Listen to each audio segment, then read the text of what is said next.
हरे कृष्णा। महालया में क्या करें, क्या अनुष्ठान करें, आइए सुनते हैं। महालया तिथि है पितृपक्ष का आखिरी दिन, अमावस्या। इस दिन बहुत लोग तिलांजलि देते हैं, तिल तर्पण देते हैं। ये तिल भगवान विष्णु के पसीने से उत्पन्न हुआ है। तिलोदक देने से उन प्रेत या पितरियों को उद्धार मिलता है उन योनियों से। तिल तर्पण एक वैदिक विधि है, श्राद्ध विधि है। ये बहुत इम्पोर्टेंट है उन लोगों के लिए जो लोग कर्मी फैमिली से हैं, लेकिन भक्तों के लिए उतना इम्पोर्टेंट नहीं है। जो दीक्षित वैष्णव भक्त हैं, सोलमाला जप करते हैं, चार नियम का पालन करते हैं, उनके लिए जरूरत नहीं है। हरिभक्ति विलास में दिया गया है जो वैष्णव गण है, जिन्हें दीक्षा लिया था, जो सोलमाला जप कर रहा था, चार नियम पालन कर रहा था, अगर वो व्यक्ति मरता है तो प्रेतत्व प्राप्त नहीं होता। ये सब उन लोगों के लिए है जो प्रेतत्व प्राप्त होते हैं। जो प्रेतत्व प्राप्त होता ही नहीं है उनके लिए तो ये सब का कोई काम नहीं है। उनके लिए क्या है? सिर्फ भगवान का आशीर्वाद। कहते हैं, भगवान ने खुद गीता में कहा है, कोई योगी या कोई भक्त जब देह त्यागता है वो तुरंत ही किसी और भक्त के घर में, बहुत उन्नत भक्त या ब्राह्मण परिवार में जन्म ग्रहण करता है और उसका भक्ति जहां अधूरा था वहां से पुनः शुरुआत करता है। यानी भक्त लोग जो भगवान की भक्ति करते हैं, जो भगवान के आश्रय में हैं, शुद्धाचार में हैं और भगवान के दिव्य नाम हरे कृष्ण महामंत्र का जप कर रहे हैं, वो देह त्यागने के बाद या तो भगवत धाम जाएंगे, अगर सिद्धि प्राप्त हो गए हैं तो, शुद्ध हो गए हैं तो, या तो उनका जहां तक साधना अधूरा रह गया वो पुनः एक उच्च भक्त कुल में जन्म ग्रहण करके वो साधना को पूरा करते हैं। तो वो लोग यमलोक नहीं जाते या पितृलोक नहीं जाते। तो वैसे भक्तों के लिए ये सब विधान नहीं है, ये तिलांजलि इत्यादि देना।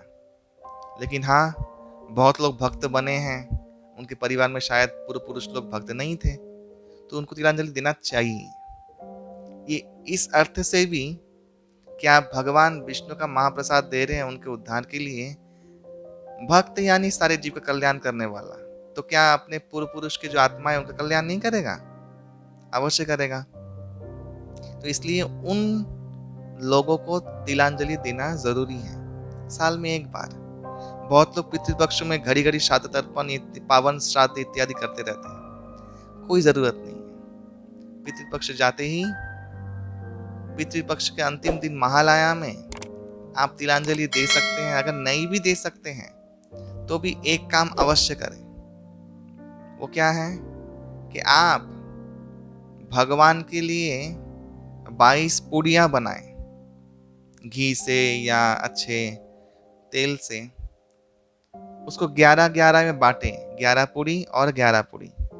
उस दिन भोग लगाएं, पूड़ी और खीर या हलवा, कोई भी स्वीट, और 11 पूड़ी एक सेट और एक सेट 11 पूड़ी, उसमें बीच में हलवा या स्वीट रखकर प्रसाद, महाप्रसाद। एक जो थाली है जो 11 पूड़ी वाला, वो आप सूंघिए।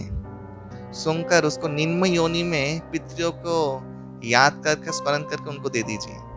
स्पेशली जहाँ मछलियाँ हैं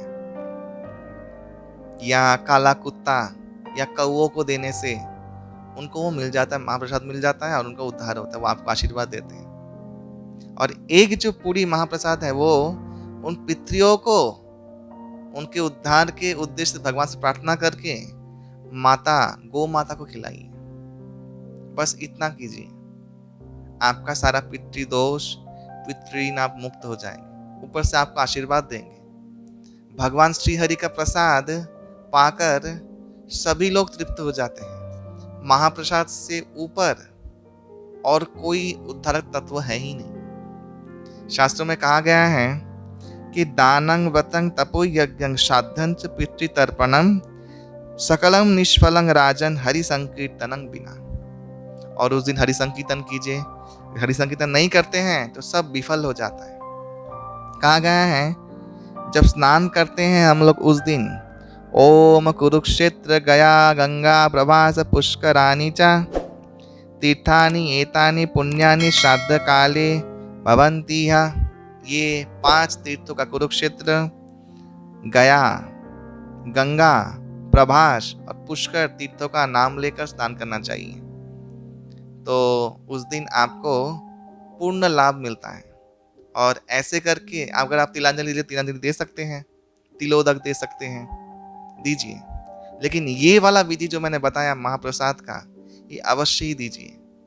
देखिएगा आपके पूर्व पुरुष तो उद्धार होंगे ही, साथ ही साथ भगवान कृपा दृष्टि आपको वर्षित होगी और आप आध्यात्मिक उन्नति लाभ करेंगे। ये सभी भक्तों के लिए अनिवार्य है। बहुत बहुत धन्यवाद। हरे कृष्णा।